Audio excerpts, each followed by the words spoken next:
Welcome to another episode of Hair Biz Radio with your host, Zakiyrah and Mikay. And it's been an amazing last few months. We've been pretty busy. Stuff has been ramping up on both of our ends. Mikey's been traveling. I've been working and traveling. So it's great to be back at the table. It is good to be back. Zakiyrah's looking, guys, take a look zoom in on Zakiyrah's looking fire with her bob. Makeup's on point today, very natural. I did my makeup because I knew we were recording today. Yeah, Zakiyrah's showing off. Married, by the way. She is married, so don't be all trying to find her DM at Zakiyrah on Instagram. Yeah, because my husband don't play that. He will come and find you. Yeah. He guy's in pretty good shape, too. So, he still might be wearing that extra medium built basic shirt, but look, he is in good shape. Not extra medium. Oh, okay. You like to slim fit. Episode. Yeah, I do. That was hilarious, actually. That actually was funny. Yeah, so what's up, Mikey? Just got back from China. What's new? What's new in China? Just over there working. I think it's important for me in my position as kind of like head of product development at private label and many other tasks. Sometimes I'm developing products. Sometimes I'm the janitor. It is what it is. Yeah. So it was a great trip. And that's why I go every 6 months. Every 6 months, I'm going to be in China doing my work. It's not always comfortable getting there, not always comfortable getting back, but it's just a must happen. I think that's important because in the beauty industry, you want to make sure that you're on top of the latest technologies or the latest products that people are offering. And a lot of people are getting their products from China, but also other countries as well. But it's just important to tap into that. And it kind of segues into our conversation today about collaborations and partnerships, because without the partnerships that you create in your business, is the business actually really successful?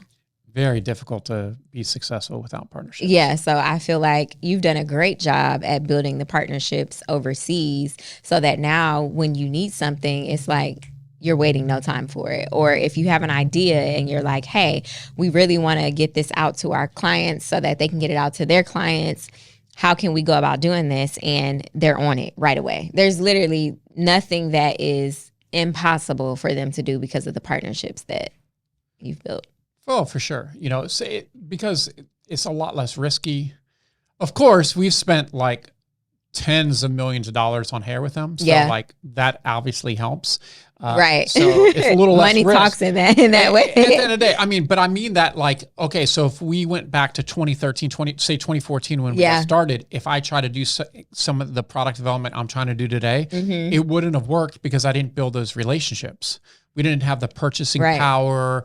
We didn't have all the stuff that we've set up over the last decade, 10 years straight consistency that has allowed us to have that kind of product development. Hey, let's take a risk on this. I don't even say, look, I'm not sure if this is going to work. Yeah. Like when I was over there, I was texting Zakiyrah some photos of the new boho braids we made. So it's a crochet style boho braid, and it has the synthetic braid with the human hair curly part.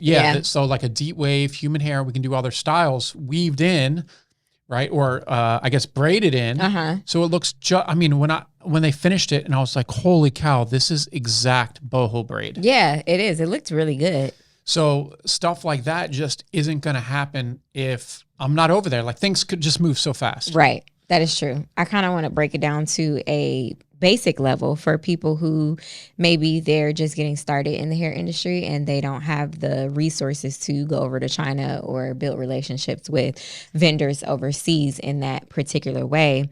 So what are some things that people could be doing locally that are just getting started to help collaborate or build partnerships? A couple of things that I would recommend, even if you're getting ready to start a hair business, you don't have to always start the hair business on your own. Like there are ways that you can partner with other people to get things done faster. And so it's like if you don't have the capital, but you know someone who does have the capital who also does want to get in the hair industry, you can create a partnership. And that way, both of you guys are able to get further along in the business and you're both able to see a return on your investment that much sooner.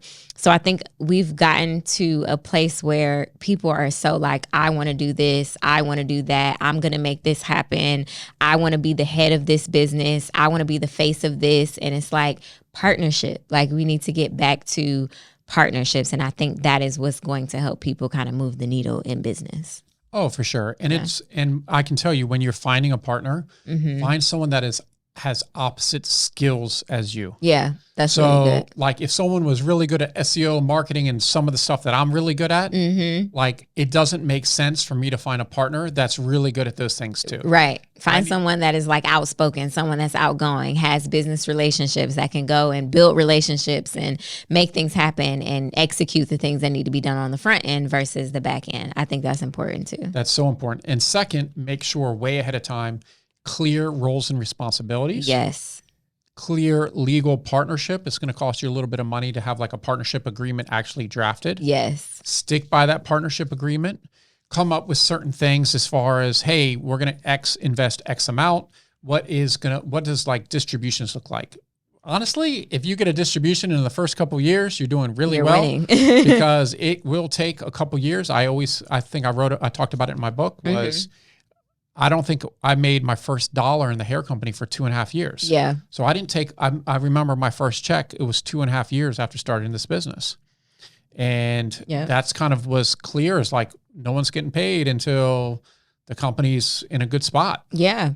I think also if you are starting or you already have a hair business and you're trying to figure out other ways to build your clientele, influencer marketing is really great, and that's a form of collaboration. You're collaborating with influencers, whether they're micro influencers or macro influencers, but some influencers are open to you sending them product, maybe as a gifting service that they can share with their following and the people in their sphere, but you want to make sure that it's a good investment. So you want to make sure you have quality influencers who have great engagement, who will make great videos, quality videos, not just people who show that they have 10K or 12K followers, but they don't really have good engagement.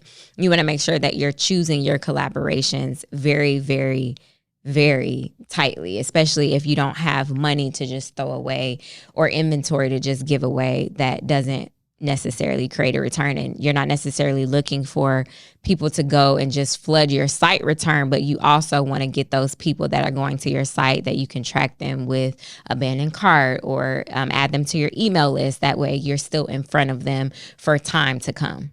For sure. I mean, a lot of times if somebody's in a swimsuit all the time on Instagram, if you look at and you sell to a woman demographic, their following might look great. They might have great engagement, but until you're like, hey, can you show me if you can get this from them, like your male followers versus female followers, right? It might be 90% men who definitely aren't going to be buying your XYZ product for women. Right. And that's important, especially when you're looking for the influencers to get a one sheet, maybe of their demographic, men versus women, where they're located at, because if you don't ship internationally, you don't want to get an influencer that they're based out of Europe or Asia or something like that. You want to make sure that they are US based if you only serve the US market right now. Oh, absolutely. So you got to be a little bit careful with that. You know, the partnerships and everything it gets interesting as you continue to grow, you continue to learn, you're going to make mistakes. I mean, we've made mistakes. I can tell you one mistake we made was we had everything ironclad partnership agreement, everything else great. And we were doing a product where we printed their name on the product, and we made a lot of them because they're very, very famous in the hair industry. And then when it came time to promote the product, they didn't promote the product. And it's been sitting in our warehouse, 1,000 units for the last 2 years. Oh, wow. What do you think you could have done differently? I should have said in the agreement, if we print anything exclusive with your name on it, we have full right to sell it at any price to liquidate inventory if this contract or this agreement's going to end. Yeah. Just that simple. There's no way I would not do that moving forward because we put up all the money for it. But I did have a way I'll tell you after this, I'm not going to let everybody know what I did, but I have a way to get their name off it. It's not perfect by any means, but we're low discount so I can get rid of the products and at least recoup our costs. Yeah. because it was a big investment. It was, probably $25,000. Wow. Okay. Yeah. So that just goes back to what we talked about before. Like, you want to make sure that when you're going into a partnership, you have paperwork, contracts, agreements. I don't care if it's your best friend from 5th grade. You need to go into it with an agreement. Make sure that you both understand roles and responsibilities. Make sure that you understand what will happen if the contract is eliminated. You want to make sure that everything that you can think of, any problem or challenge that you could ever think would arise, I would address it in the beginning.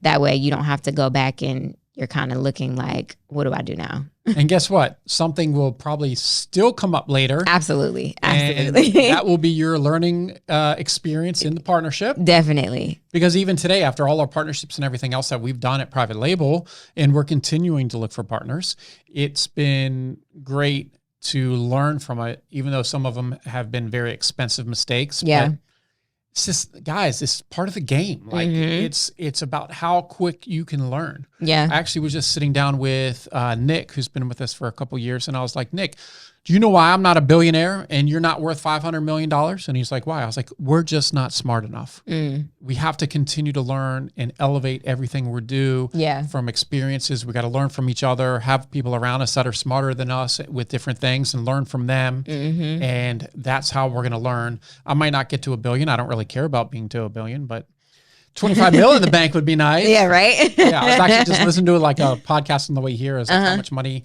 do you need? Like, would you be really good retired? To retire? 25 mil, you make 5% conservatively. So that's after taxes, you're paying like 20% tax on that capital gains. You're at like $1 million a year, just free money. Yeah. I could retire live off, really quickly. I could live off $1 million a year. I could especially live off that in Asia. No, because that's where I would be. No, right, because Asia is beautiful. And cheap.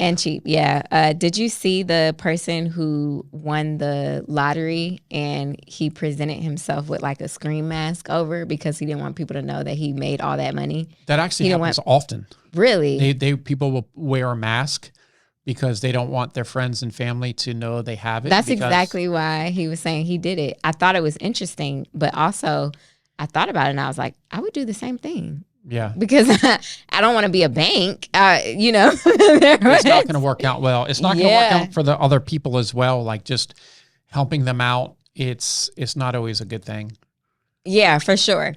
So back to the partnerships. One partnership that I wanted to bring up are offsetting partnerships, kind of. So if you are a hair brand and you partner with a hairstylist who doesn't sell hair, that's a great partnership to have, because anytime they have clients who need hair, they're calling or texting you like, hey, do you have X, Y, and Z? I need that at the shop. And you kind of have a split going on with them already, or you add your price on top of that. That way you're making money from a hairstylist who does hair all day, every day. That's a way that you can also do a partnership, as well as any buildings that lash artists or makeup artists. You can do a partnership with them and maybe put a package together that you all can sell cohesively, where if someone's getting their makeup done and they want to get their hair done, you can also use this person here. So almost like a referral program. But those are great partnerships to build because you're both getting clientele on both ends of the spectrum. Yeah, we've done a partnership before. It's quote unquote partnership, but we've done like a collab together with Brittany, who's an old friend of ours, with Unicorn Universe or From Brit. Yeah. And we did something where she brought a bunch of clothes over because we were doing a photo shoot with a bunch of girls. And, everything adds up. Yeah. Right. So I said, hey, if you bring in the clothes, we're going to be shooting all these photos, right? It'll save us the money on having to buy all these clothes from XYZ places. And you can get pictures. And then we'll give you some pictures. Yeah. And then she'll post it and tag Private Label. We'll post it and tag her, clothes provided by. And that kind of stuff can work out really well. So you have to be strategic with, look at kind of a sheet. If you're doing a photo shoot, think about every little aspect of it and how you can work with other people to save money so it doesn't cost you an arm and a leg, because these photo shoots, guys, are expensive. Especially if you're doing them on a consistent basis. Oh, my gosh. With multiple models. With multiple models getting paid. Hair, makeup, clothes. Oh, my gosh. Yeah, it's a lot. So any way you can be strategic with that, save costs, even work with, say, hey, I'm going to provide the $300-$400 in hair. How about you pay the $200 for hairstylist? Yeah. You know, we didn't do that with Brittany, but just saying like, those are the kind of things you can come up with. And some people will be like, oh, cool. They're going to handle all the photo shoot, all the models. And then I'm going to get photos for a couple $100 and a little bit of clothes. Yeah. I mean, think about it. The markup on clothes is crazy. The clothes probably barely cost her anything. That is true. So that would be great for most people. So if you're doing a photo shoot, think about collabing with a fashion brand. Yeah, that is a really good idea. Also, when it comes to like fashion brands, photographers who are looking, maybe newer photographers that have great work, offer hey, I would love to be a muse for you. You get your portfolio grown and I get photos. That's another partnership bartering system that I see a lot of people using. Someone actually reached out recently to do that, and I thought, oh, that is a really great idea, because if you need pictures, yeah, I'd love to shoot with you. Absolutely. Yeah. So collaborations and partnerships, those are so important, especially today. I feel like a lot of people have gotten settled with the fact that I want to start my business and I want it to be this way. But truth be told, partnerships are going to get you so much further, so much quicker in this industry, but really any industry. For sure. Yeah. Yeah, I can say that, I'm looking at different brands that we could potentially work with. My favorite brand, who doesn't sponsor the podcast, over at Built Basics, which this is literally Built Basics. Yeah. Actually, everything. Zakiyrah, everything but the socks. My underwear, pants, my shoes are even Built Basics. That's funny. So they've really been pushing their female line. And I actually want to reach out to them, maybe even tag them in this video and be like, hey, if you need some hair for your female models, they mostly like clip-in, stuff like that. Let Private Label send it to you. Maybe you mention this in a blog post. We could appreciate the backlink from a powerful site like yours. I can reciprocate the favor. That's actually a really great idea. Maybe send me some of your new clothes, because they dropped some new stuff that looks phenomenal. Didn't they send you a package before? Yeah, they sent me a package before, but they got new stuff out. They got the Right, new drop. They always got the new drop. Mikey needs a new package. The drop is hot, so I need a new, but just whatever. That's fine. So Built Basics, what's up?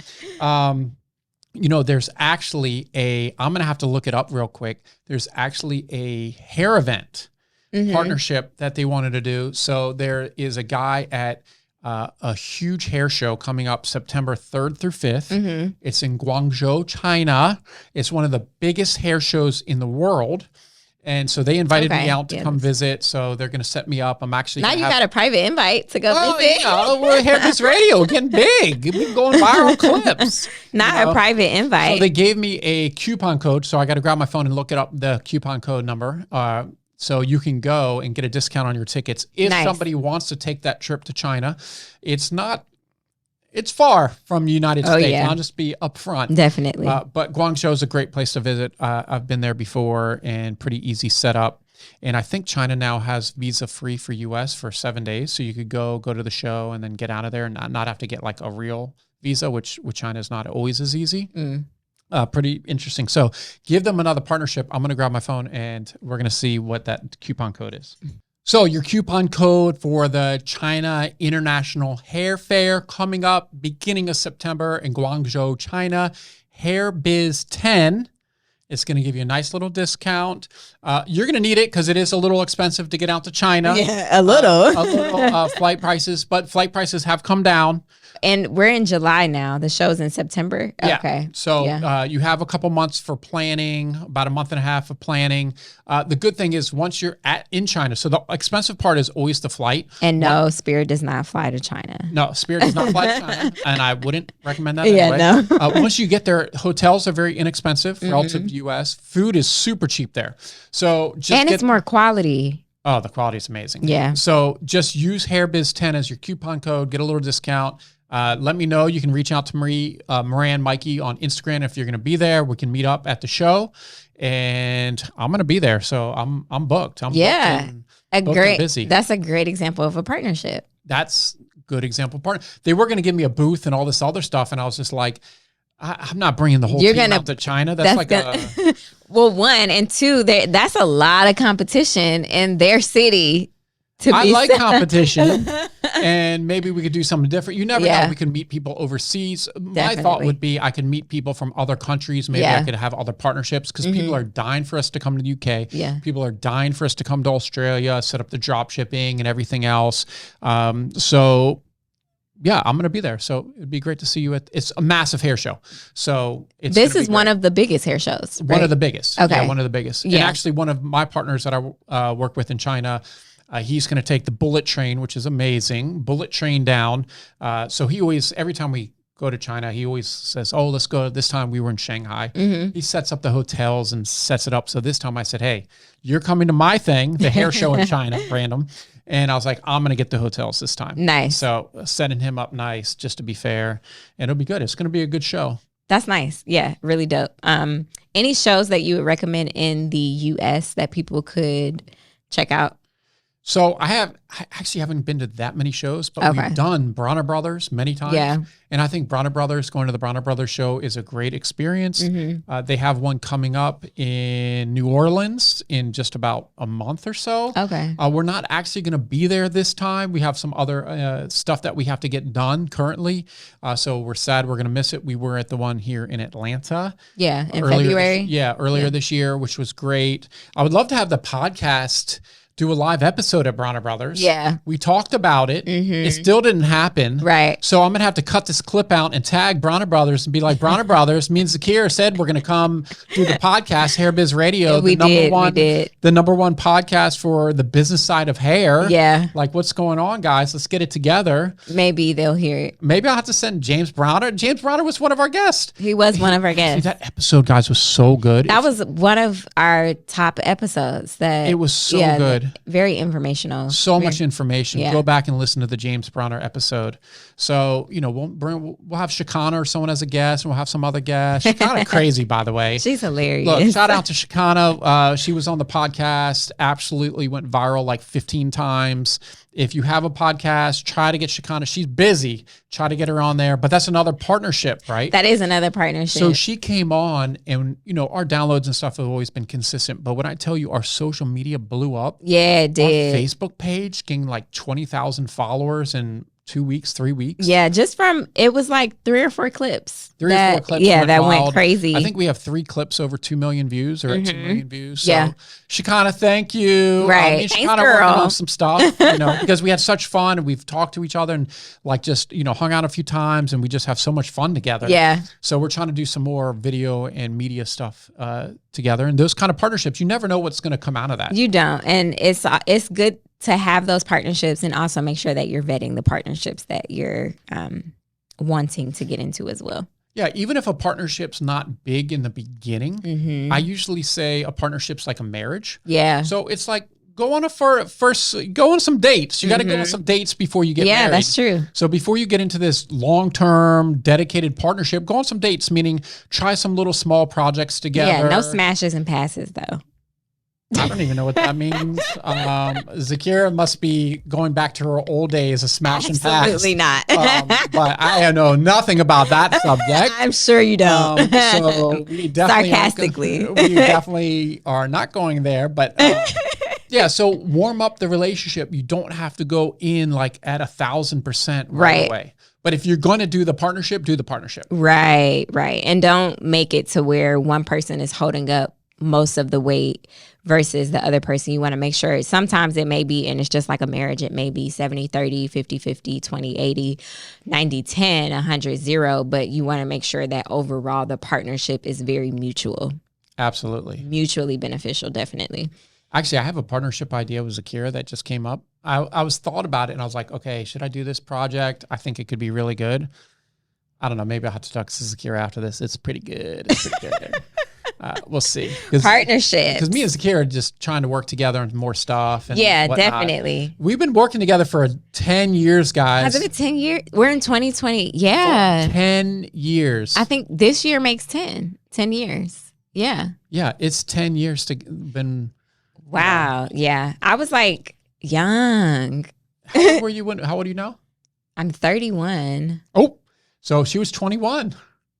Yeah. You were like having an event at our building or something. Yeah, baby shower. I was doing a baby shower. And then you were working with the other Life Marketing. Mm-hmm. What's up, Life Marketing? Haven't talked to them in a while. Yeah, I actually saw Sean one. Sean just had a baby. Yes. So they're out there having babies.